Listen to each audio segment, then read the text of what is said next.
Hi, and welcome to WTF Stories and Advice. I'm Daryl Gove. And I'm Caroline Cranshaw. And we are two complete know-it-alls, which is what we've just been chatting about.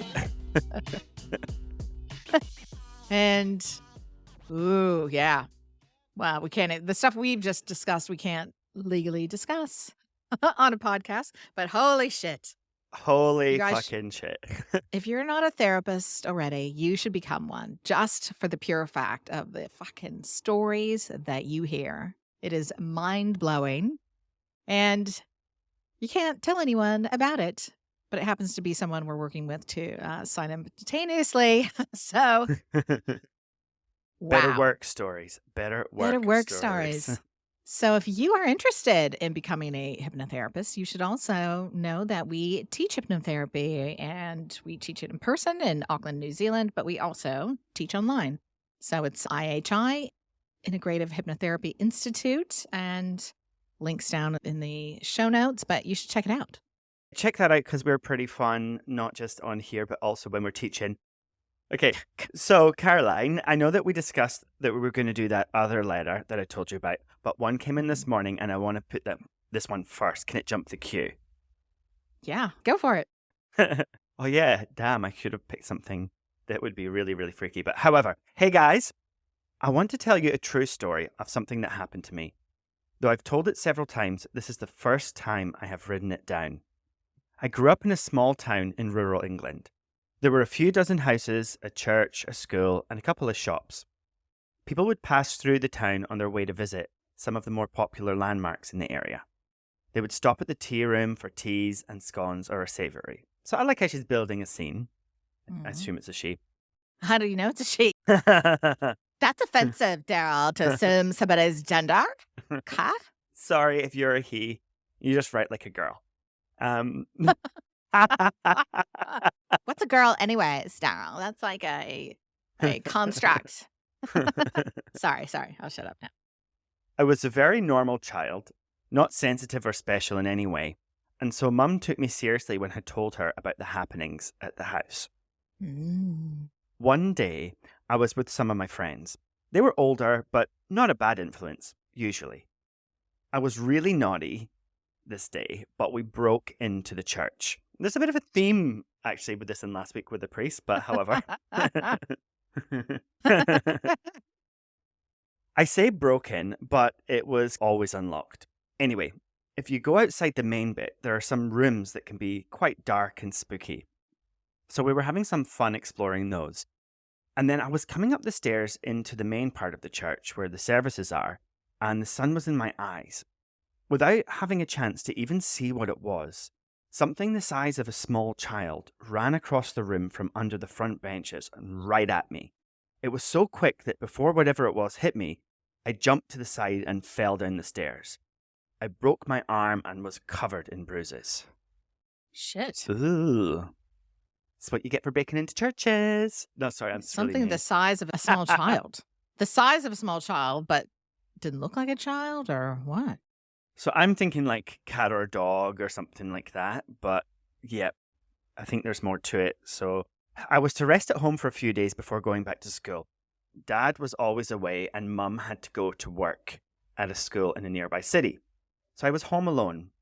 At this time, I was maybe about 10 or 11 years old.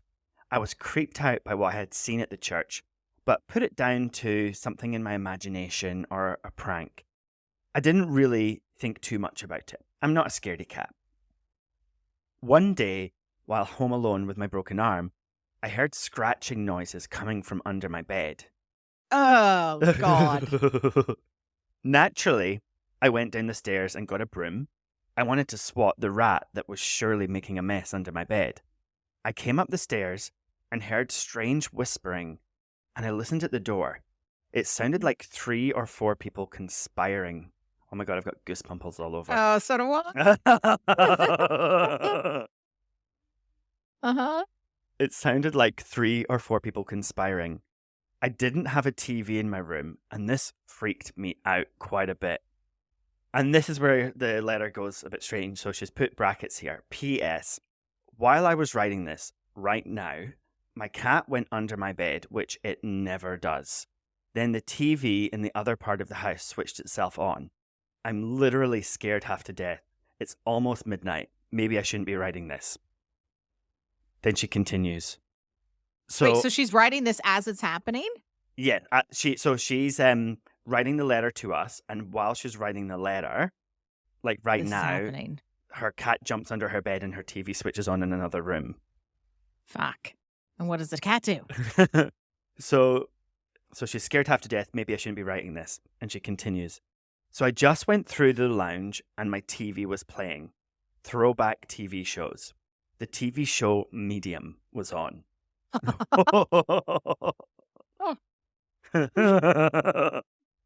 I'm scared, and I'm taking that as a sign not to continue with the story.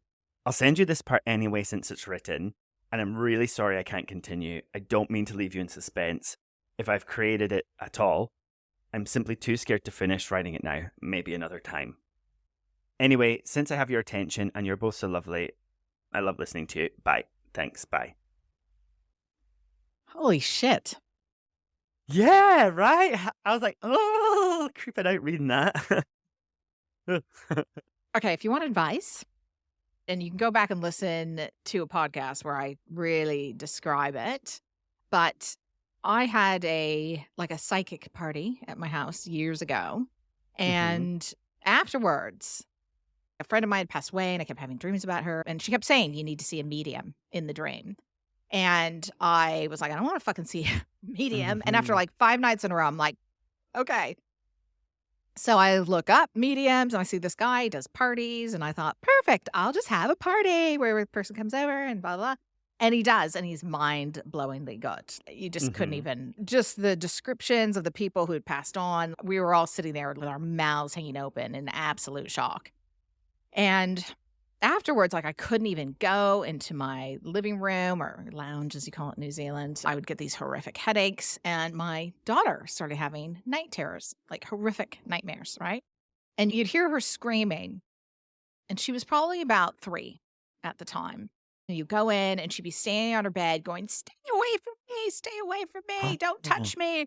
And you try to wake her up, and it'd be 15 minutes of her just like talking and screaming at somebody, and she wouldn't even see you. And she'd have it all the time.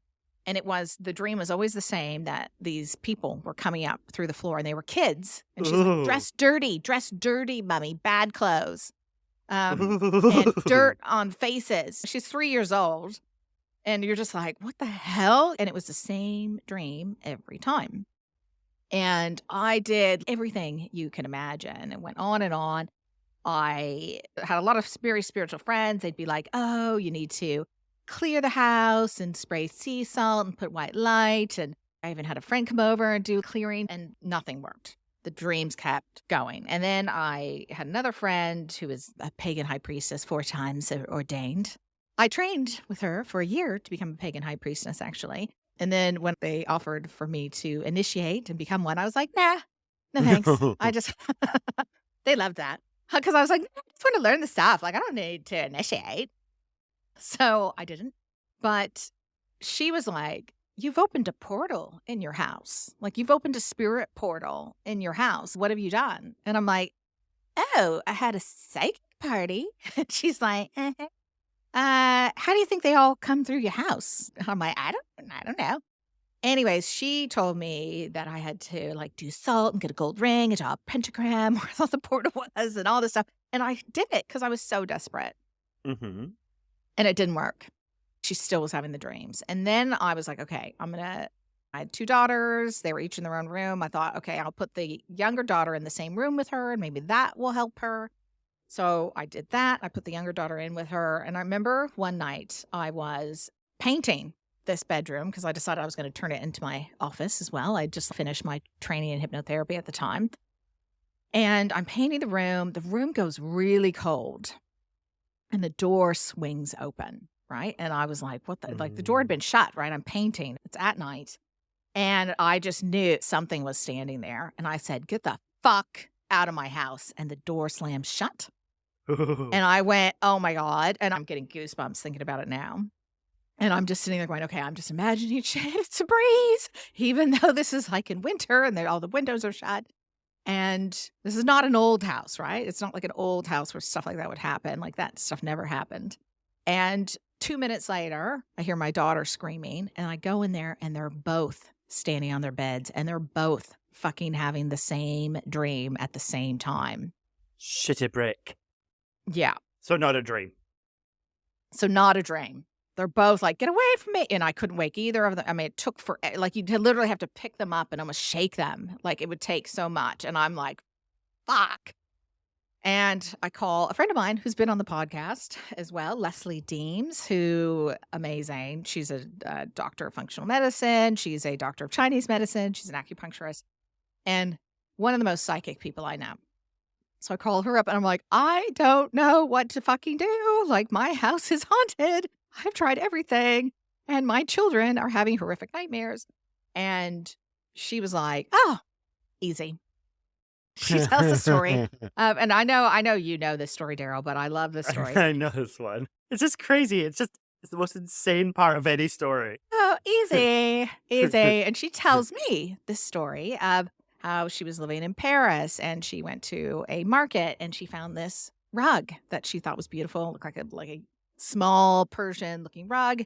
Brings it home, puts it by her bed, wakes up that night, and there's a man yelling at her in Arabic over her bed and running around her apartment screaming and yelling. And it keeps happening, and she doesn't know what to do. She rolls up the rug, she puts it on her balcony, and a friend comes over, and he's like, what are you doing with a Muslim prayer mat on your balcony? Like, that is bad juju. And she's like, oh, I didn't know. She calls her teacher, who was this old doctor of Chinese medicine from China who was amazing. Dr. Tan is his name, from San Diego, I believe. Amazing teacher and healer and practitioner. And he was like, oh, easy. You've obviously opened up a portal. So you've allowed a spirit into your house. Because she takes the rug out, right? And she's still having this dream every night. And he's like, you just need to buy 9 grapefruit. You get 9 grapefruit and you walk around your house with it or your apartment, and then you put it where the spirit is coming out of. And my girls would point to a very specific spot on the floor where they would say these kids were coming out of. So I knew where the spot was. And so she does this and the dreams stop, right? And so I was like, okay, I've tried everything else. 9 grapefruit. Okay. So I do it. Stopped. They didn't have the dreams anymore. No more night terrors. Like it just stopped. So my advice in a very long roundabout way is get 9 fucking grapefruit and put that next to your bed, under your bed, where you think it's happening. I would walk all around the house. Apparently you can do it with oranges, but for whatever reason, he was very specific with grapefruit. And it's something about them being round. You do not eat them, and you just leave them there for like at least a week, wherever this spot is, if you can, or in the room until they wilt a little bit, right? You don't want to sit there until they mold and look disgusting. Do not fucking eat them is the big K. My kids would be throwing the grapefruit around the room and shit like that because it's in their bedroom and they're like 3 and 1 years old. But the dream stopped, and I have told so many people about this, and they all come back and go, oh my God, it freaking stopped. And my daughter started having nightmares and night terrors when she moved into this new house with a bunch of her friends in Wellington, New Zealand. And it was a very old house, right? It was like over 100 years old. And she was having horrific night terrors every night. And I told her to do that. And she was like, I'm a uni student. I can't afford it. And I said, well, let's just put it into the visualization. So, because I was doing hypnosis with her to try to stop it. Turned out the house had been a rehab and a hospital and a maternity ward. And it had been all these things that were medical. A lot of people had died. But I just put that into the hypnosis and the night terror stopped of her imagining walking through. So I think my advice is go get some grapefruit and do it. But if you can't afford it or it's out of season, I would just imagine going and getting some grapefruit. Imagine a tree walking out of your house or walking out somewhere and there's this beautiful grapefruit tree and there's glowing grapefruit that have this magical, spiritual healing power. And imagine picking these 9 grapefruit and putting them into a bowl. And with each one, you're creating more protective. I know, Daryl, you've been told not to have protective energy, but I think you don't need any external things necessarily. I think you can do this with your mind and your energy. Yeah, I'm not against, this is a spiritual attack, right? So she Yeah. does want to combat that in some way. And she is already scared. So whatever she needs to do to reverse that, go ahead. And I wonder if the grapefruit thing, because I'm also very much like a why. Yeah. Why, how, like, what's going on? I'm like, I just wonder if grapefruits, they're like the sun. That's a big round yellow ball or orange ball, depending. And it could be like the energy of the sun. And if you think about plants, I've made a lot of plant medicine in my life, and there's drying herbs meant to be stronger, but there's something about fresh herbs that are freshly picked. There's something about tea picked fresh from your garden or vegetables. There's more to it than the measurable vitamins, minerals, and nutrients in there. And it's like there's the life-giving energy of the sun is in them. And you think about the size of a giant grapefruit and 9 of them, it's like you're putting the energy of light, the energy of the sun in that space. 9 is the energy of completion. And there we go. And it's just like a darkness sees it and goes, okay, no, I'm not, no. Either they can't go there or they don't want to go there. Or maybe they don't like grapefruit. I've never liked grapefruit. Not a grapefruit fan.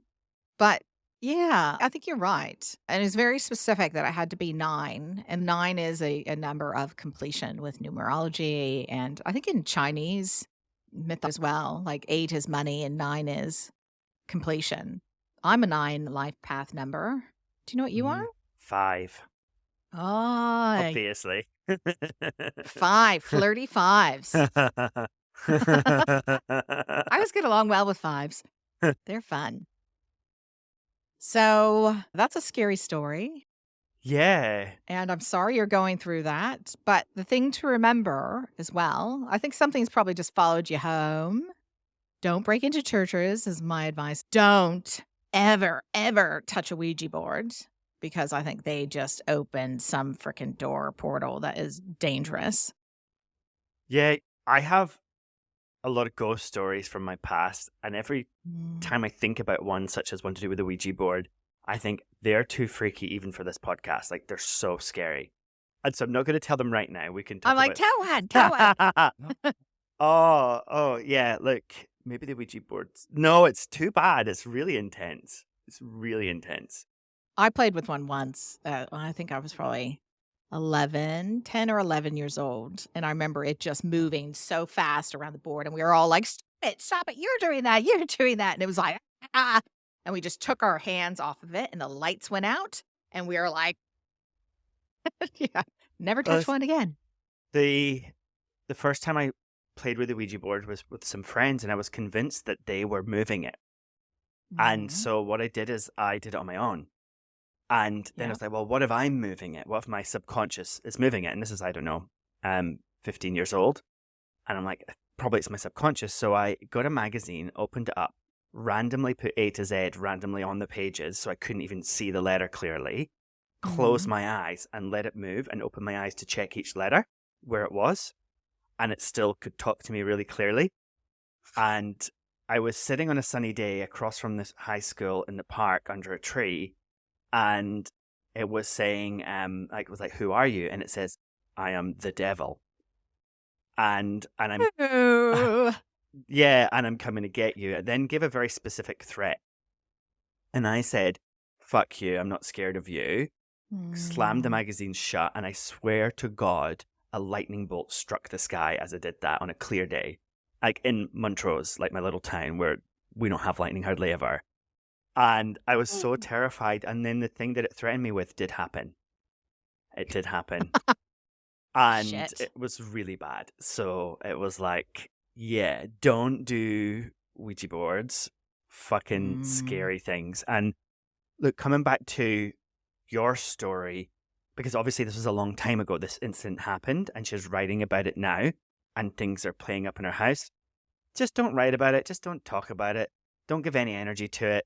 Do what Caroline suggests. Get yourself some grapefruits, put them in the house, and just pay no more mind to it. This is long in the past. A dove just flew past my window. There we go. Sign of peace. You're going to be fine.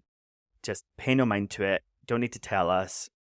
The cat and the TV are telling you, don't invite these energies into your home. If you must finish this email and write to us, which I'm sure you really want to do, go to a friend who you don't like's house and finish writing it there. Yeah. I was just reading something about poltergeists, and they found that wherever there's a poltergeist, there's normally a teenager, right? And there's normally someone who's upset about something. There's more to it that I'll have to go back and see which murder book I was reading about. No. So my books from last episode. I haven't read either of them now because I started like the first chapter on how to kill men and get away with it.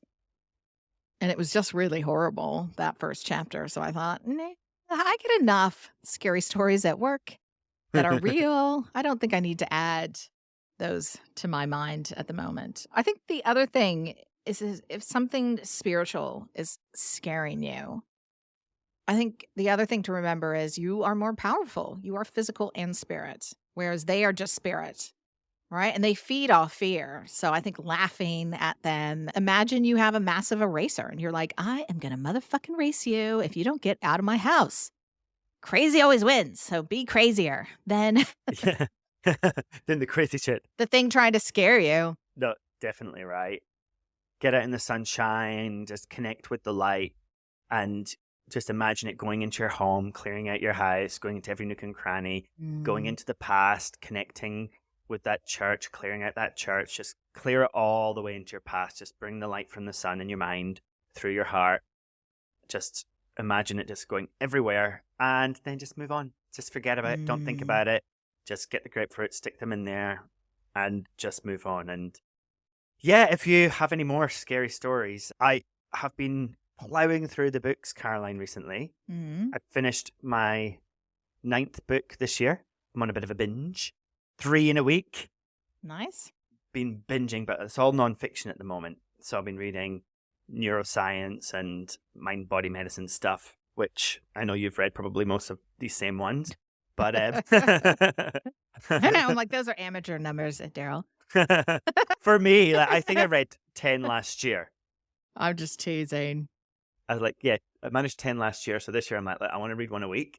So, but there's nothing specifically I would recommend to anybody, except for obviously I'm rereading The Bronze Horseman, but in Spanish, because it's an amazing book and everybody should read that if you like wartime love stories. And if you don't, stay away from it. Stay away. Book I read that I really liked is The Perfect Marriage by, I think it's Geneva Rose. Really good. Very good. Ooh. Where her husband gets accused of murder and she is a defense attorney. Yes. And so she defends him because she's like, the only one who can get him off is me. And it is such a fucking good twist. Ooh. It is so good that you're like, I love this bitch. Oh, yes. Because, you know, like, if you have good characters, they can be doing anything in a book and it's interesting, right? Yeah, hell yeah. So, oh, that sounds good. Cool. Well, write to us. Tell us your scary and freaky stories. If we get the second half of this, if there is a second half, we will share it. And if not, write to us. Tell us, what do you think? What do you think she saw? Don't forget to subscribe, listen to our old episodes, and leave us a 5-star review. And what's worked for you? Have you had anything like this happen? And do you have any advice? Tell your story and tell what helped you or helped your family or helped someone you know, because I think the more tools we have, the better we are. Exactly it. And you can write that at wtfstoriesandadvice@gmail.com. Great. Well, thanks for that. A nice little letter. I see why you picked it. And that's us. Cool. All right. See you soon. Thanks. Bye. Bye. Woo!